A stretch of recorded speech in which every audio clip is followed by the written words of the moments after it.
My name is Anne. Anne is a fine name. A sensible name. Could you please spell it with an E when you speak it? Anne with an E looks much more distinguished. Very well, then. Anne with an E. I just finished from that building right there. It was so packed. There's a lot of people.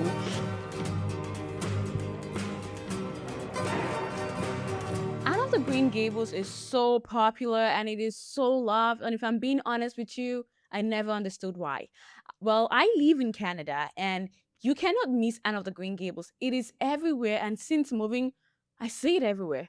Every year we have thousands of visitors who get on the plane, move across the country to come here to find, look for, and see the house that Anne supposedly grew up.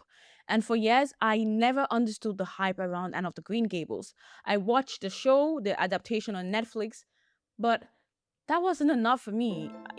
I got tired of pretending that I understood the hype. So, you know what I did? I am getting on a bus to go find out why Anne of the Green Gables is so loved. First things first, you need to take the bus from Charlottetown to Cavendish.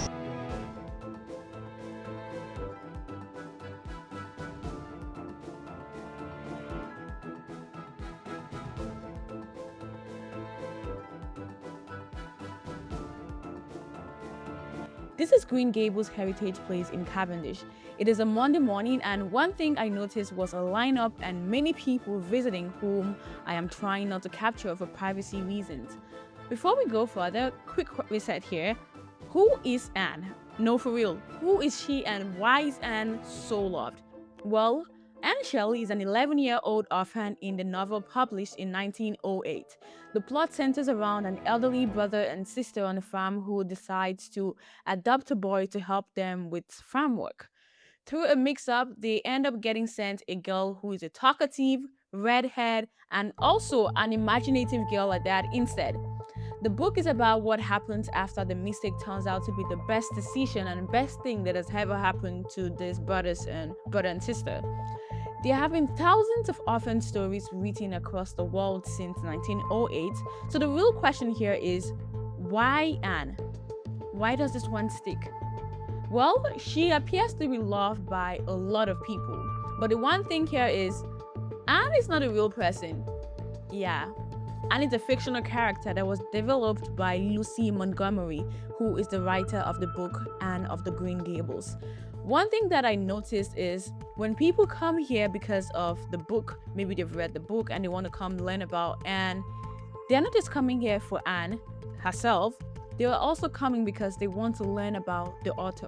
This is the Green Gables house. It belongs to the McNeil family, who were cousins to Montgomery. She visited them often as a child, and the farmhouse inspired the fictional Green Gables book where Anne lived. Shortly after the publishing of Anne of the Green Gables in 1908, people actually began coming to Cavendish in Prince Edward Island to look for the Green Gables house. In the 1910s, a Cavendish resident, Letta McCorbury, was a child walking to school when tourists would approach her, stop her, and ask her where the Montgomery's home was. In the 1920s, many visitors across the world were searching for Green Gables house. PEI was also looking for ways to boost its economy through tourism. So the provincial government and the federal government came together to set up the PEI National Park. And as part of that project, they also purchased the Green Gables property in 1936. And that park was officially opened in 1937. There have been a lot of upgrades to the site, which has also added an expansion on the Anne attraction. The story of Anne appeared to resonate with a lot of people. I'm talking many people across the world. It sold more than 19,000 copies in the first 5 months and was reprinted 10 times in the first year. It has since sold an estimated amount of 50 million copies worldwide and has been translated to at least 36 languages. Most books never got one of these three milestones. This book, however, hits the three milestones in a matter of decades and it hasn't stopped. During my research, I found that this book was so popular in Japan, and a number of the visitors who actually come here every year, a huge number of them comes from Japan. And that connection goes back to one woman.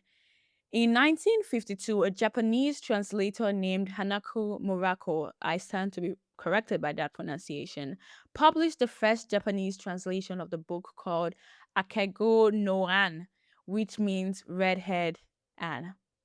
Japan was rebuilding after the Second World War, and many were looking for a hopeful Western literature to bring to schools. The story of an unwanted orphan who finds a home and a sense of belonging landed hard in a country full of children who had lost their own homes and families.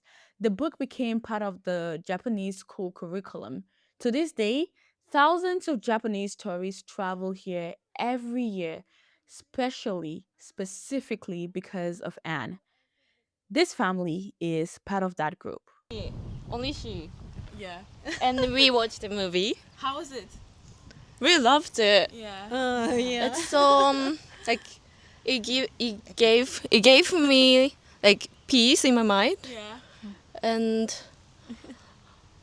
how do I say in English? 映画を見て人に優しくなりたいなってすごい思って。She has a pure heart. And how she lives is like make many people how to say empathize. That's what she said. Empathy. Well, it was nice seeing you guys. Can you tell the audience where you're visiting from? We are visit. Like you can tell the people like on YouTube where are you guys visiting from? We are from Japan. Yeah. And you're here to see the Anne of Green Gables site, I guess. Yeah. This is the main purpose of our visiting here. Oh, how cool. One more thing worth knowing is that Anne has never left the pop culture. She has been adapted for film since the silent movie in 1919. A 1985 television miniseries became a classic in its own right. Well, Netflix also made its own version of Anne with an E just a few years ago. There's also a stage musical that is run here every summer in Charlottetown since 1965. Every generation seems to find a new way back into this story. And so, why does she last this long? I think it comes down to the character herself. She doesn't just fit in, she knows it. She's too talkative, she's too dramatic, she's too imaginative for the people around her. That is the same reason why people end up loving Anne. I just finished from that building right there. It was so packed. There's a lot of people. And I just spoke to a family who came all the way from Japan to come learn about Anne. They came because of Anne. That is so beautiful to see. So maybe the real question was never, why is a fictional orphan so popular? The real question here should be, how a single book written on a small island in 1908 ended up shaping the identity of the entire place more than 100 years later. And having stood here and seen it all for myself, I finally get the hype. Have you watched Anne of the Green Gable? Are you a fan of the book? Let me know in the comments, and thank you so much for watching. Bye now.